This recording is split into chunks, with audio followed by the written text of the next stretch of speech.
In my recent video review of how Conan the Barbarian has fared in his first year over at Marvel Comics, I concluded that mistakes had been made, but as of now, things are looking very promising for the future. The reason for that is writer Jim Zub. With the Serpent War miniseries, he took the deepest dive into Conan and Robert E. Howard lore any writer has done since the great Roy Thomas himself. Starting from issue 13, he will be taking over the reins on the flagship title, Conan the Barbarian. In addition to having worked in the comic book industry for the better part of 2 decades, adding some very cool titles to his resume along the way. The Canadian-born Jim Zub is also an art professor at Toronto's Seneca College. Today, he is actually here to talk about how he got into the industry, the earlier titles he worked on, how he became the regular writer on Marvel's Conan the Barbarian, and what we can expect from his run. It is my pleasure to introduce and welcome Jim Zub. Thank you for having me. I really appreciate it. Thanks for joining me. I really appreciate that. So, tell us, when did you decide you wanted to be a writer, and how did you get about actually entering the comic book industry? That's a good question. I'm going to try and keep it as short as I can of an answer because it does ramble a little bit. I think everyone's creative career goes in unexpected directions and builds in unexpected ways, and mine's certainly no exception. I started off originally wanting to be an animator, so my background's actually in classical hand-drawn animation, and I worked in TV animation here in Canada for a few years. I grew up, obviously, a huge sword and sorcery nerd and a big gamer and a comic book reader and into anime and manga and all kinds of different things, but I never really thought that stuff, that kind of area would be something I could turn into a career. For me, animation was one of my passions, and I looked and saw that, in order to produce animation, you need dozens of people, sometimes hundreds of people on larger productions. And that felt like a reasonable creative goal, if that sort of makes sense, like something that I could grab hold of. But over the course of my education and then work in the industry, things really started to shift. As I entered animation, the digital and the 3D end of it became more and more prevalent very quickly. And I was originally kind of caught on the wrong side of the technological divide. So at a time when I was originally planning to go back to school to take 3D animation, that first summer before I went back to school, or had planned to go back to school, I ended up working for a studio called Udon. Now, previous to that, in one of my earliest animation jobs, I had done a webcomic and I had made my own little comic story and things like that. But it still didn't feel like, hey, this is your new job or this is going to be a career. But when I made it at the Udon studio, that summer that I worked there, it was the summer of 2003, I kind of got an amazing education in how the business works in terms of comics, in terms of publishing, conventions, to creative services, illustration, working with entertainment clients, whether that's comics or video games or movie productions. And it opened me up to a whole other part of the industry and the kind of creative stuff that I knew a lot about and that I was passionate about. And suddenly I could see a pathway to making it part of my job. And so I worked there at first as an illustrator and a colorist, and then eventually as an art director and project manager. Edited on a bunch of different things. And what I found quite quickly was that the story building process was the stuff I was most excited about. Whenever our studio had the chance to contribute to the story, whenever we had a chance to contribute to the development of how a project was going to go, instead of just following, a set of notes and illustrate a thing, the more story we were able to bring into it, the more excited I was to work on the project. And I quickly realized that writing and story development was kind of the best part of these projects for me. And so I wrote on a few projects where they needed writing, and then I started working away on a creator-owned comic that would eventually launch at Image in 2010, and that was called Skullkickers. It's interesting to me because all the stuff that I learned at Udon now serves me really well. Knowing how to organize a schedule, knowing how to budget, both time and money for artists and working with artists, having an art background, going through all these different kinds of projects, all of those things now serve me really well, even though I'm on just the writing end of it, because I know what other people in the pipeline do. And so even though it was a wide kind of path that I took to this career, the various experiences I've had and the types of things that I was able to work on have all built to serve me really well in the here and now. Awesome. And that's also how you got into Street Fighter through Udon, wasn't it? That's right. So Udon had done some freelance work for the Capcom studio and then asked them about licensing Street Fighter to do brand new comics. And so in 2003, they launched the comic series of Street Fighter, and it was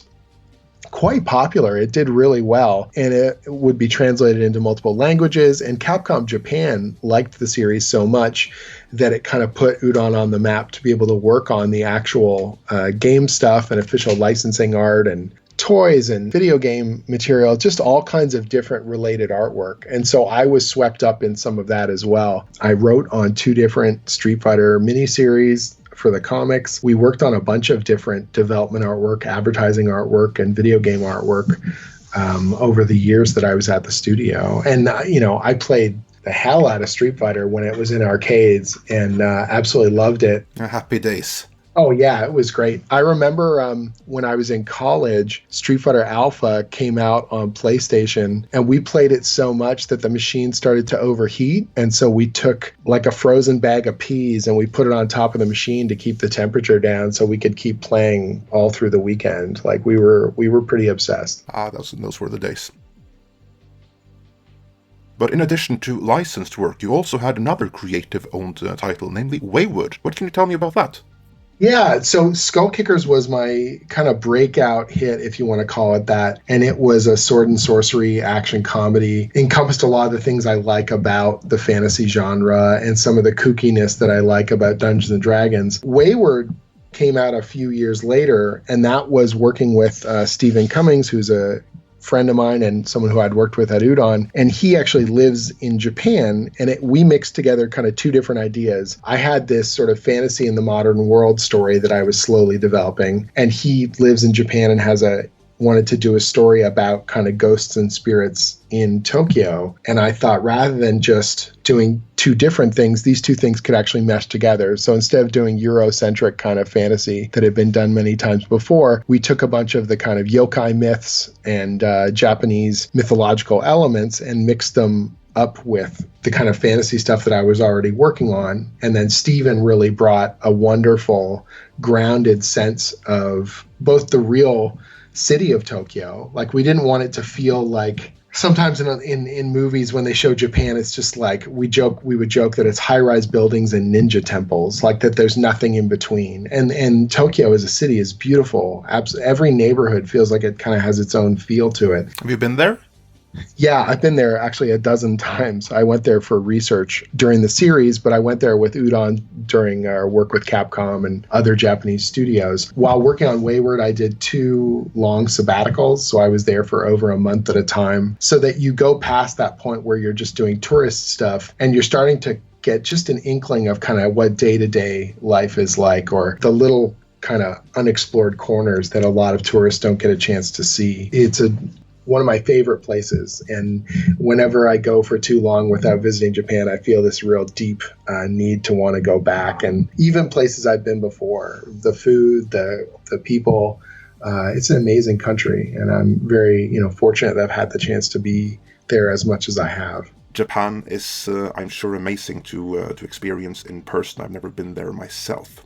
But let's move on to another kind of mythology altogether. Because on the way to Conan, you dropped by Red Sonja first, didn't you? Yeah, it was really interesting. Skullkickers opened me up to all kinds of different sword and sorcery projects. I never intended for it to. Like, I did the Skullkickers book as like hey, I think fantasy is a lot of fun. And at that point in time, there weren't a lot of fantasy books on the market. So it felt, I know some people thought it was maybe a strange choice, but in a lot of good ways, it branded me and said, hey, this guy does sword and sorcery well. He gets the fantasy genre and so on. And so I got offered a bunch of different projects. One of those was a Red Sonja sort of double-sized one-shot. The original title of it, I can't remember, but when it was published, it was called Red Sonja and Cub. So it had a bit of that, like Lone Wolf and Cub feel to it. And it takes place actually with Red Sonja in Kitai and on a journey, escorting this young princess out of danger. So that was a really fun project to work on. And it's one of those things when you get the chance to work on one of these seminal characters, you really don't know if that's going to be your only chance ever. And so you try and make the most of it. You try and exemplify the qualities of that character and put it into the story. I had a chance to write a Batman story for Legends of the Dark Knight. And I asked the editor what kind of story he was looking for. And he said, treat this like this is your only chance to ever write Batman. And that's probably true. That probably will be my only chance to write Batman. So you try and exemplify and put all of yourself into it and make something as special as you can. Yeah, no pressure.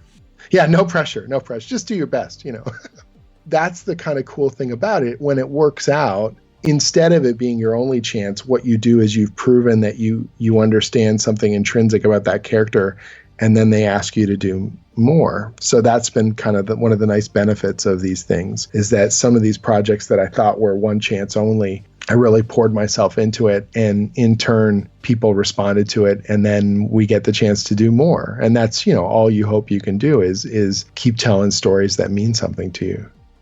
It certainly was successful on this occasion, because first you then did Red Sonja and Cub for Dynamite, which is where the Red Sonja comic book rights are, and that then led to Conan Red Sonja over at Dark Horse. Right. Can you tell us how that came about? Well, Gail Simone was set to do this crossover book, and they reached out to me about working with Gail and doing this. The two characters would be back together for the first time in, I want to say, at least 15 years. It could be even longer than that. I'd have to look at the exact dates. But it had been a long time since the two characters had teamed up. So Dark Horse and Dynamite had negotiated a deal to do this big crossover. They had Dan Panosian come in and draw it. And Gail had a structure, an overall structure for how the story could work. Because one of the things I was worried about was, what era do you pick? These characters are so seminal and they've got so many amazing moments that we could build upon, but what do you have them young and impetuous? Do you have them in their prime, or do you have them, the King Conan kind of era? And Gail's elegant solution was, let's do all three. Let's do a story, something they did in their youth, becomes a problem in their prime, and then they have to finish off the problem when they're older and absolute veterans. And I thought that was really cool. That was a really great way of dealing with it. Rather than dealing with the continuity of all the different times they'd crossed over in the Roy Thomas stuff, we were going to treat it like these are the only times they kind of meet, make this as self-contained as possible, because we don't know if this will ever happen again. And we don't know if people are coming from the outside having known those stories. So we didn't want to do super deep cuts of continuity outside of kind of the established Howard stuff. So we reference some Queen of the Black Coast in there, and Belit shows up and things like that. And we referenced Gail's Red Sonja run, which had its own continuity at the time, and put those together in a kind of a really cool mix. And it was a real joy to work on. And I thought, oh my gosh, this is probably my only chance to ever write Conan. This will be so cool. What a great project. What a lot of fun. And it was, it's stressful, just like any kind of commercial project is, where you have approvals. But on the whole, it was a real great chance to cut loose and start to get a feel for the voice of that character and ground those ideas and things that I'd felt about him, in that story. Yeah, it certainly was sufficiently successful that Dark Horse and Dynamite agreed to do a sequel, although someone else wrote that. But let's stick with Conan for the moment, because this was obviously your first time writing Conan. That's right. But how familiar were you with Conan and the world of Robert E. Howard from before? Well, my brother Joe is 4 years older than me. He's the reason why I started playing Dungeons & Dragons. He's the reason why I was such a big comic book freak. And why I got into fantasy. He was even more into sci-fi, but he had a huge fantasy collection of books as well. And so when he would finish reading books, if he told me they were good, I would dig in and I would read them as well. And so I read a lot of the Conan books growing up. He had the Lancer paperbacks. And so I was reading them, in bits and pieces. And because, some of them I was reading out of order and they jump around, you sort of get this overall feeling and impression. You know, we would watch sword and sorcery movies when we could. So obviously the original Conan the Barbarian movie, but other stuff too. Like I remember, you know, watching Excalibur or Legend or Lady Hawk, you know, these movies that I don't know if the effects necessarily hold up as well as something like Conan did, but they all had a real impression on me. And then on top of that, we were playing Dungeons and Dragons all the time. I was reading other fantasy books. I really liked Fritz Leiber, Fafhrd and the Grey Mouser books. And then when the Dungeons and Dragons novels really took off, so the Forgotten Realms books, Dragonlance, all that kind of stuff, those became just part of, you know, my regular reading cycle. And so I had I wouldn't say it was like a deep knowledge of the continuity of Conan, but I had a real sword and sorcery bent, and I had read a bunch of the stories, and then that ported over to reading the comic books as well. So friends of ours had a Conan comic collection, and this isn't the days of collecting where you're trying to keep it all in mint condition. You know, you're lending stuff out constantly. So I was reading some of the Savage Sword magazines. I was reading the old, you know, the Roy Thomas original issues, and there's no trade paperbacks or digital, obviously. So you're just picking up what you can when you can. So you'd read stories out of order, or you would like some artists more than others, but you wouldn't even necessarily know who they were back at that point in time.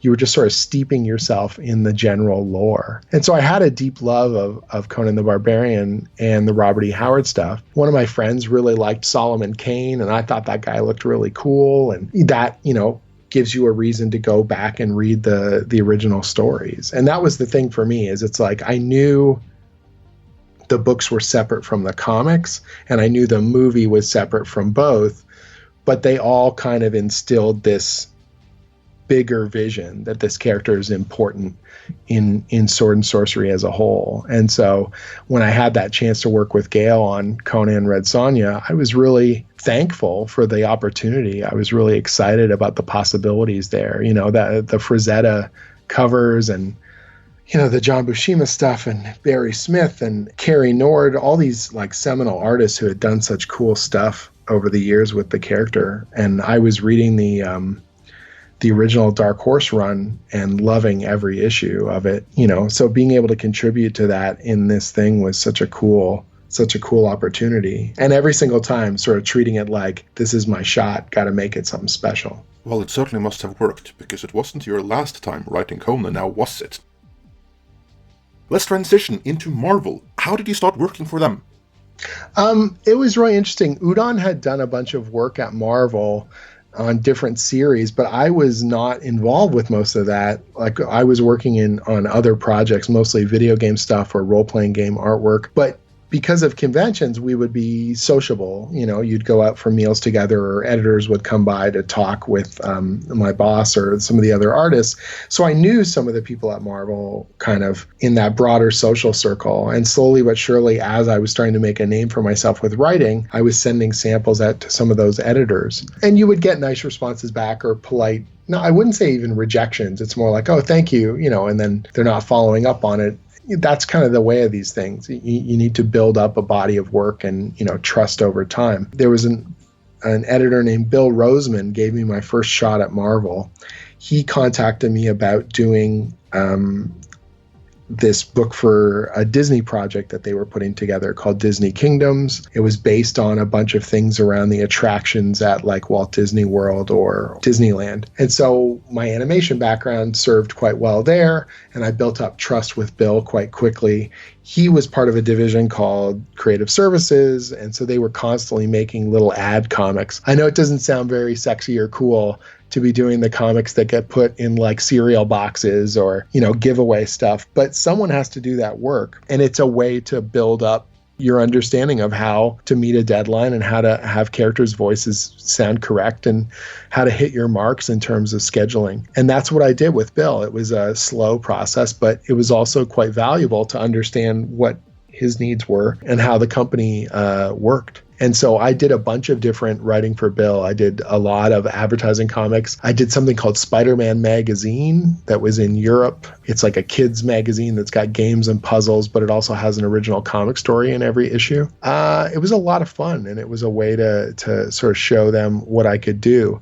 Bill would eventually get a really big opportunity, and he ended up moving to California to head up Marvel Games. So games like the Spider-Man game that came out on PS4 last year and the upcoming big Avengers title, he's the head of all that development. He's sort of the Marvel approvals guy. He's the head of Marvel Games now. And so on his way out the door to move on to this new job opportunity, he actually recommended me to Tom Brevoort, who is the head of the Avengers group and the longest running editor at Marvel. And so Tom reached out. We went back and forth on a couple potential projects. And then I landed on a book called Thunderbolts, which is this superhero title about these kind of villains trying to figure out how to be heroes, but having all sorts of moral failings all along the way. And that was very much my bag, these characters who are in gray areas or who are put in extreme sort of circumstance. And it was a way, again, for me to sort of prove myself. So I moved from Thunderbolts over to some of the Avengers titles. And then I've been basically writing steadily at Marvel since late 2014. And so as we're doing this interview, this is sort of the end of my 5th year of working steadily for Marvel, writing all sorts of awesome stories. It's been a real joy. Yeah, I can imagine living the dream. Like, who wouldn't want to work for the Marvel bullpen? That's what we all dreamed of growing up reading Marvel comics, isn't it? Yeah, it's a really cool feeling. It's one of those strange things. One of the most interesting experiences early on, I was so nervous about writing it correctly, like writing the stories the kind of excitement that I got as a reader as a kid. And I was talking to Tom about a story problem that I had. And one of the villains I wanted to use was being used in another book, so they weren't available. And then Tom just said, you can make a villain. And I was like, I can do that? And he goes, yeah, that's how they made the Marvel Universe. They make stuff. You can make stuff. And the minute that I did that and you make something new and you realize it's now part of this huge thing, you could argue that the Marvel Universe is the biggest kind of shared creative playground in existence right now. And to add a new piece to that and have it stick and then have other people work with it later on, that's a very cool feeling. And that was sort of a little bit addictive in the sense of you want to build on the past, but also try and make new cool things that people can build on later as well. And that's been a really fun part of the job. And this then, of course, led to the Avengers No Surrender event, which was followed by the Avengers No Road Home event. And between the two, Marvel had reacquired a certain barbarian. Yeah. Tell us, how did all that come about?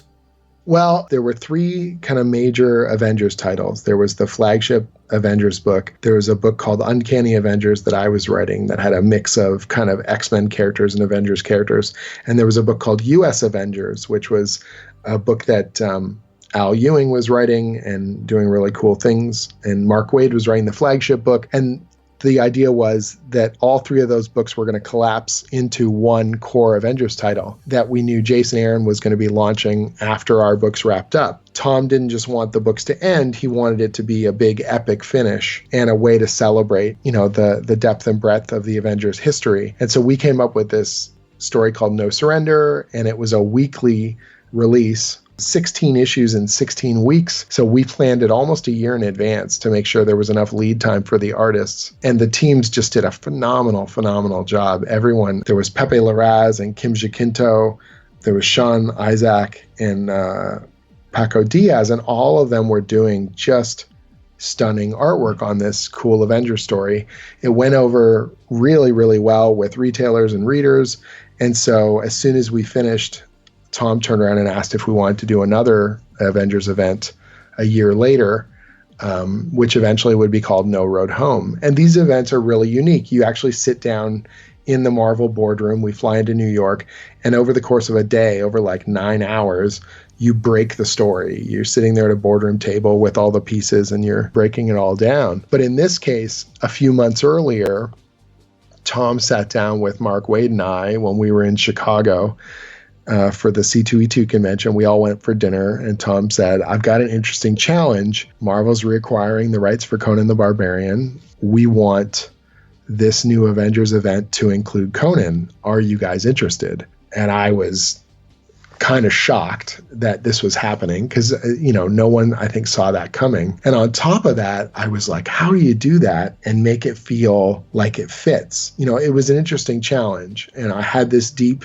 fantasy background. I'd done a lot of sword and sorcery comic writing by this point. And so you're trying to solve that issue of make Conan feel like Conan, make the Avengers feel like the Avengers. It's a superhero story, but it has to have a strong sword and sorcery bent to it. And it has to feel like everyone has a reason to be there. And so it was a cool challenge put forward. And we now had this piece we had to build on in the story. And I was determined to make that feel as Robert E. Howardy as possible and make that particularly the central kind of pillar of the story that we built, where it was Conan and Scarlet Witch traveling across Stygia, that it was going to feel cool and it was going to feel like a fantasy story, like you were swept up in, your classic kind of pulp sword and sorcery stuff. Now I'm curious, since you got to write Conan for Marvel, what kind of directives were you given in advance? We're like, oh, we have Conan now, you can do anything you want. Or we have Conan now, here is what you can and here's what you can't do. I mean, we were told that we were following the continuity of the books first and foremost. If we wanted to build on some of the stuff from the comic, that was fine.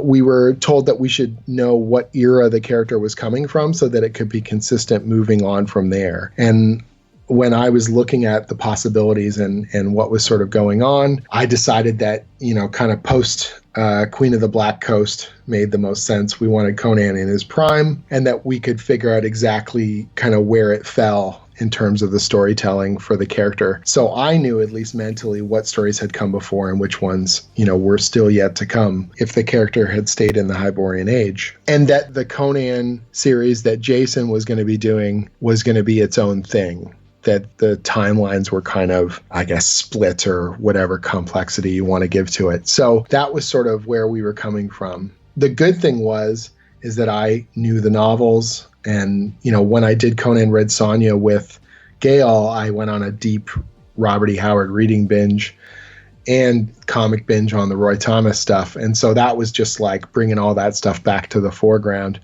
Al knew Conan and liked Conan. Mark Waid was sort of ambivalent. He was like, if you want to do the Conan stuff, have fun with it. And so I got to really dig in. So almost all the Conan material that's in No Road Home is mine, that I wrote, almost all the dialogue, almost every sequence of that. And that was really indulgent, but a ton of fun because that's obviously a character I'm super passionate about. So it was very cool to be able to write him in there and find interesting ways to have him, kind of riff with the other characters and with the overall quest. And again, try and make it feel like a classic sword and sorcery story that fits well in the middle of this thing. You want juxtaposition, but you don't want it to feel completely out of place, Conan, of course, was displaced by the end of it and remained in our timeline, so to speak, where his adventures continued in Dugan's Savage Avengers, which is actually quite a fun read. But that has no bearing on the Conan stories that you continued to tell, does it? Yeah. For Savage Sword. Yeah, what happened was we decided to leave Conan. We decided to put him in the Savage Land as kind of a thing that another writer could pick up on if they wanted. And the Savage Avengers concept came from Jerry. So he's now carrying on with that kind of story. And then I know you've also got Saladin Ahmed is doing this War with the Serpent Crown book that also uses the same Savage Avengers Conan. So he's running around kind of our Marvel world. On the other hand, you've got the main Conan the Barbarian series written by Jason Aaron, and then you have the Savage Sword of Conan, relaunch that Jerry opened with a story, but it was done kind of anthology style, that each storyline was done by different creators, different art teams, and at different points in the character's history. So you weren't limited by what was done in previous issues. You could kind of tell an iconic Conan story. And the way I got to do a 3-parter was kind of funny. At New York Comic Con last year, I cornered Mark Bassot He's one of the editors at Marvel, and he's the one running the Conan office. And he and I had worked together before on a couple projects at Marvel through Bill Roseman. So he knew me. And I just cornered him and basically said, I know Jason's doing the monthly book, and I know Savage Sword is anthology style. I would love to get into the queue to do a Savage Sword story. I have this idea for a Conan story that I've kind of had, almost since college, this weird idea of Conan out of his depth in this gambling hall. And I think that there's something, we could do with it. And he's like, well, I can't guarantee, that I can slot you in, but put together the pitch. There's no harm in you sending it my way. So as soon as I got back from New York Comic Con, I typed up this idea. It was pretty fully formed by the time I took all these floating elements that I had been thinking about and put them into this. It felt like a pretty classic kind of Conan story, but with a few little twists on it that I hadn't quite seen before. Nothing super, outside of the realm of something that could have been written in the novels or the comics, but just some little extra details and bits about the game they would play and the gambling hall. Thankfully, Mark really loved the pitch, passed it on to the Conan Properties people, and they absolutely loved it. They were really, really on board with it. And I think it was their enthusiasm that pushed it up the queue. So all of a sudden it was now on the schedule for the summertime. Whereas in my head, I didn't think this was going to happen until kind of the fall. And so I had the story now called Conan the Gambler that I was putting together. And we decided structurally that 3 parts would work well. Pat Zerker got put on as the artist, and I got the chance to write again. I know it seems like I'm repeating myself endlessly. My last chance to write Conan, and also my first chance to write him solo. So really, whether or not, I wrote the majority of his appearance in No Road Home, there's 3 writers' names credited, and everyone had a role to play. And Al had some really cool scenes and dialogue bits, and Mark brought some really cool elements and dialogue bits. So all 3 of us worked together on that, just like Gail and I had worked together on the Conan Red Sonja.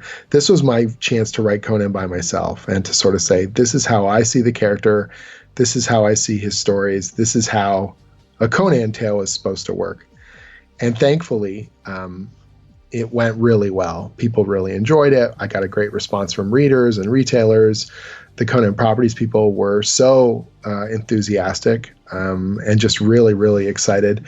They loved the core concept of the gambling hall and this game that they were playing called Serpent's Bluff, to the point where they're now making a card game out of Serpent's Bluff, which is amazing to me. And I finally got to meet the Conan Properties people over the summer, and they were delightful. They were just really, really great and very enthusiastic, and made it clear that they wanted me to be more involved in the future. And I didn't understand at the time what that meant, but I was just excited, that they were excited, obviously. That leads nicely into my next question, because after this, you weren't finished with Conan, quite the contrary. The next thing was the Serpent War event. Mm-hmm. And as I read it and I opened the first page, I was blown away from the references to Valley of the Worm, which is an original Robert E. Howard story featuring Robert E. Howard character James Allison. Mm-hmm. And the story has obviously previously been adapted by Roy Thomas and reprinted by Dark Horse even. Plus Marvel reprinted it now as Serpent War issue 0. Tell me, how did this story come about, including the choice to continue the story of Valley of the Worm? Yeah, that was really an amazing and unique opportunity. So Mark Bassot, the editor for the Conan line, got in touch with me after The Gambler went really well. He said, Marvel is negotiating for the rights for other Robert E. Howard characters. We're interested in introducing them in a way that will have a bigger impact than just trying to launch a bunch of separate series. Because as much as the Robert E. Howard fans love these characters, the general public doesn't know them very well. Solomon Kane is known, but even then, to the general public, if you go to someone on the street and say, who's Solomon Kane, they're not going to know.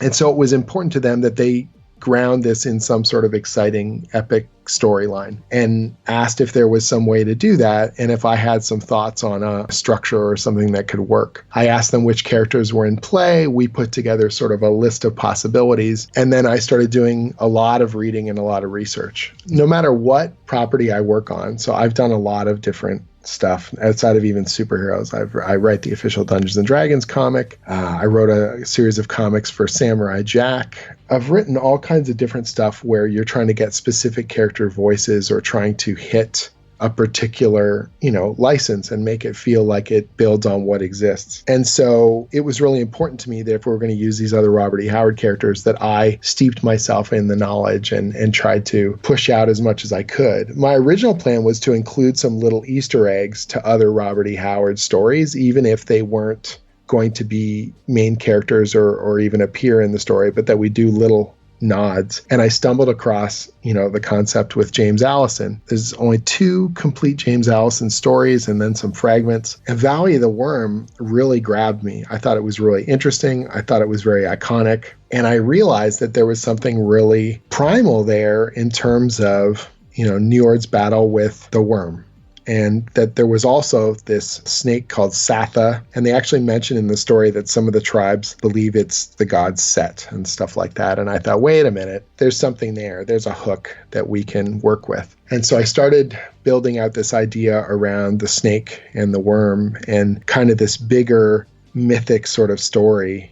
And then I realized that James Allison could be a way for us to connect various Robert E. Howard characters, that he could be connective tissue, that he could act as sort of this cosmic conduit for all the stuff that was going to happen. And that as much as we have to create new things to make this story happen, that we would try and be as respectful and close and hew as close as possible to the original core material that exists. And that James could be a really cool meta character speaking to broader literary devices of Robert E. Howard himself. And so I pitched this kind of crazy idea. The Marvel gang asked if we could incorporate some Marvel superhero stuff because they again felt like that would be a good way to market it and that would be a strong way to get it out to a wider audience, that they want this material to be read by as many people as possible. And when we shortlisted what characters felt like they had the best ties, Moon Knight seemed actually like a pretty good fit because with Khonshu the moon god and Set,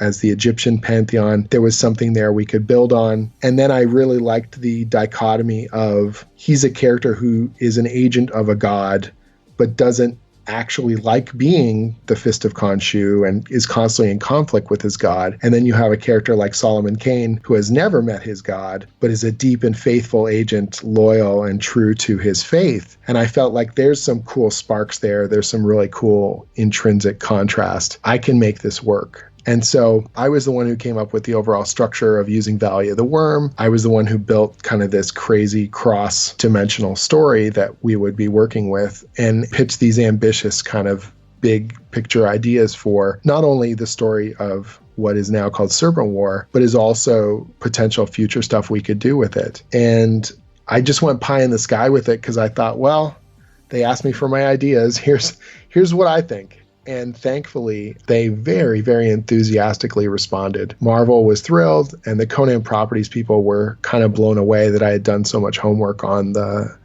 Howard canon and that I was using so many different pieces. I don't want to spoil anything for the end of Serpent War, but there's some cool new stuff I think people are going to enjoy, and I hope they really like the way it all plays out. So it was a big confidence booster when they said, let's go with it. We're going to basically follow the story that I pitched identically. And they put the art teams together and we just started busting away at it. And then when I sent in the script, the finished script for the first issue, it was really verbose. And I really knew in my head what I wanted to see. And I felt very strongly about what we could do visually to make this thing really strike hard. And so I wrote the hell out of that first issue of Serpent War. I'll just say that, as a reader, I was certainly blown away as a Robert E. Howard fan by reading Serpent War, I'll tell you that. So everyone, check that out. But that obviously wasn't the end, quite the contrary. How did the people at Conan Properties react? Because you ended up as the new regular writer on the main title. Yeah, and that was obviously not anything I had anticipated at all. Like it really kind of knocked me out. They read the first issue of Serpent War, the script. They were blown away. There was already talk internally about Jason moving on after issue 12 once he wrapped up his big storyline. And from what I heard, the properties people basically said, our first choice is Jim, and Mark turned around and offered me the monthly title while I was still working on Serpent War. And so it was this crazy opportunity to pick up the flagship book and to write Conan on a monthly basis, and to the vast majority of the public, obviously the original Robert E. Howard stories are the canon, but in terms of the depth of material and the amount of material, there are more Conan comics. That is the way more people kind of came across the character than almost anything else. Obviously, the Arnold Schwarzenegger movie has a huge shadow that it casts as well, but in terms of depth and breadth of material, the comics are gigantic. And so the chance to grab hold of that with both hands and to make new Conan stories on a regular basis is an absolute dream come true.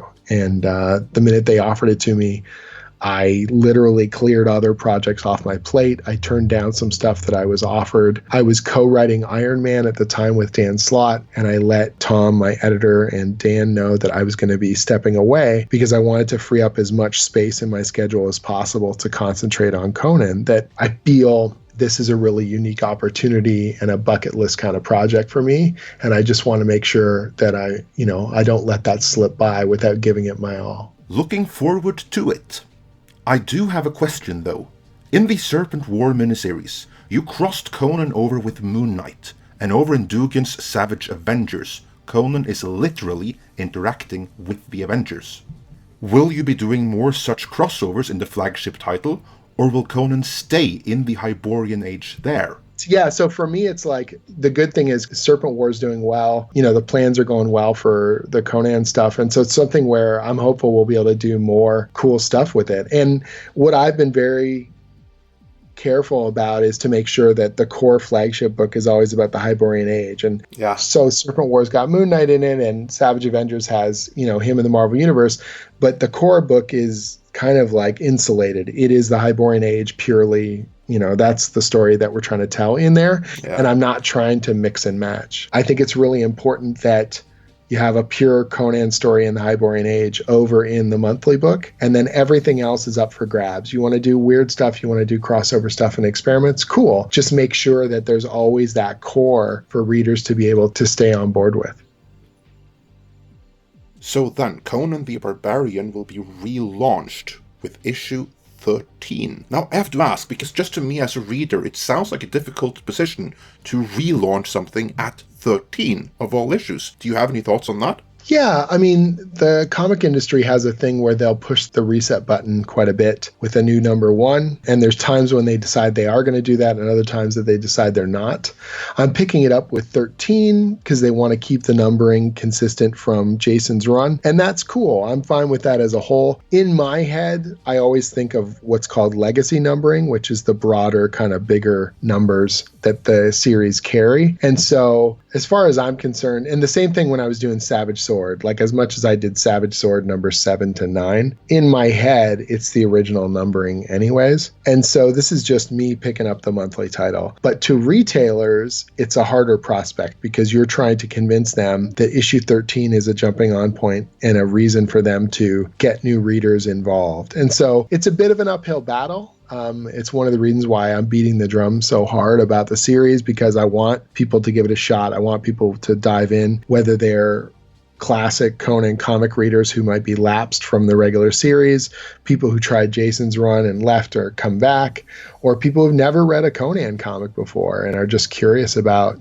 good sword and sorcery storytelling. Any way you look at it, I want the readership to be strong, and I want it to grow as much as possible. And that's a difficult prospect in a monthly comic oriented business, but if you don't try, you don't see results. So I'm kind of pushing in every different way I can to get the word out. We're doing really cool stuff, and that from issue 13 onward, I'm going to be telling a really cool story that's going to be easy for new people to dive in with. Tell us a little bit about what you've got planned for your run, not just from issue 13, but beyond. Like, for instance, is it going to be a continuous storyline like the Conan the Barbarian main title traditionally has been? Yeah, so issue 13 picks up at a different point of the character story than Jason's, so it is a bit of a...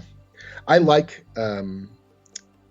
Conan in different eras. And I looked at what Jason was doing, and he's got Conan obviously in his older era, kind of reflecting back throughout his life. And I didn't want to pin the character down to an older time. There's lots of room in the earlier days of Conan to tell stories. And so my Conan here is earlier in his career, a little bit more headstrong, a little bit more impetuous, but also exploring areas of the Hyborian Age for the first time. And so there was some excitement for me about having Conan discovering things, going to a place for the first time and having those experiences. And so one of my goals is to put him in regions where we haven't seen very much, so that we can build things out, so that we can create new mysteries rather than just sort of treading on the same kinds of places and stories that have been done before. So the sort of broader story that we're calling the first kind of 12 issues, I guess, is the March to Katai. When the story opens, Conan's already in another part of the world than he's ever been. He's in Uttara